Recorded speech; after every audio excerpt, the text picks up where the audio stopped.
Okay. Hey, what's up? What's going on? I'm driving Gil back to the airport. He came in from New York to see the rig and check it out. And can you give him feedback? What did you think of the rig, man? After seeing it on the screen and all that shit, how was it? I've heard a lot of rigs. It envelops you.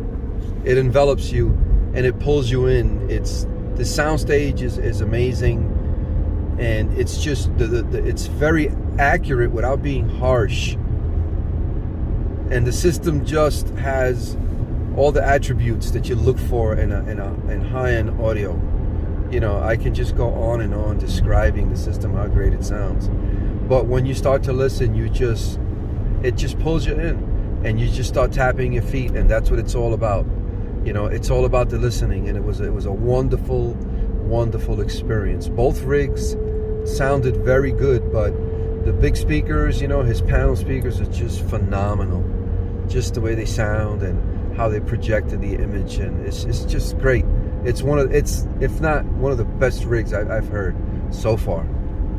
Cool, man. And then we also listened to comparison between some copper round wire speaker cables and the copper foil cables for speaker cables. Could you hear something? Oh, definitely. The foil cables made everything sound smooth and focused. The sound sounded more organic and natural, and just gave it depth. You know, it was definitely a much better cable, and it's highly recommended. You know, definitely made a huge difference in the presentation. You know, it was definitely eye-opening. Yeah. You know what they do. You know, it just brings an organic sound to everything, as opposed to the other I don't know what kind. It was just like those are just. I can't even remember the name of the brand, but it's a cheap brand. I think they're like $400 per pair. Yeah, for, yeah. You know, copper, heavy gauge copper. You know, your cables are smooth and organic, and just have such a better presentation, you know, of the music. So. And we were using that with the Class D Jeff Rowland 125. Gil bought a 125 recently, and it's his first Class D. He was not a Class D fan, just like all of us were not. And but it takes like a Jeff Rowland piece, doing Class D to really, you know, hip you to that. Hey, it can actually be killer. And what did you think of your 125 so far?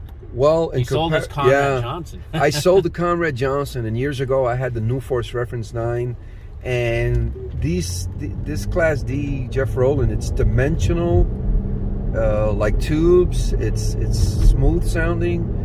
There's no harshness in it, and we compared it to other Class Ds that Mike had there, and we just felt that it was a better presentation, bigger soundstage, and just more pleasing, more musical, you know. Yeah. And you know, my solid state Conrad Johnson, it was one of my reference pieces, and I sold it immediately. You know, the difference was amazing. You know, Class D's come a long way. So any ideas that you might have had of Class D, if you haven't listened recently, then you haven't heard Class D yet.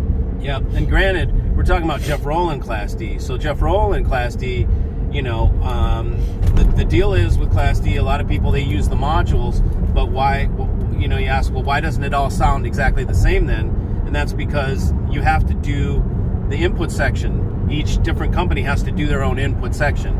And Jeff Rowland, in typical style, his trademark is Lundahl transformers on the input. He still puts the same Lundahl transformers on this Class D on the input. Class A analog input that only Jeff Rowland can design, and he does a phenomenal job. That thing makes that little B&O module that's in that piece 250 ASX2, which is widely known as the most audiophile of the B&O modules. Man, it pushes that thing to... I've never heard it sound so good. New heights. It pushes it to new heights, man. Yeah. I mean, it's really it's an amazing little amp, and that's why I say that's the first step for people into the real hi-fi. You know, there's pseudo hi-fi, and you know, and then there's the real hi-fi. The Jeff Rowland piece at $3,500 is a perfect first amp into real hi-fi. And so, anyways, that is true. We're at the airport now. That is true. Yeah. And signing off, guys. Signing off. We will see you. Give me a see you. Take care. See you. See you. Later.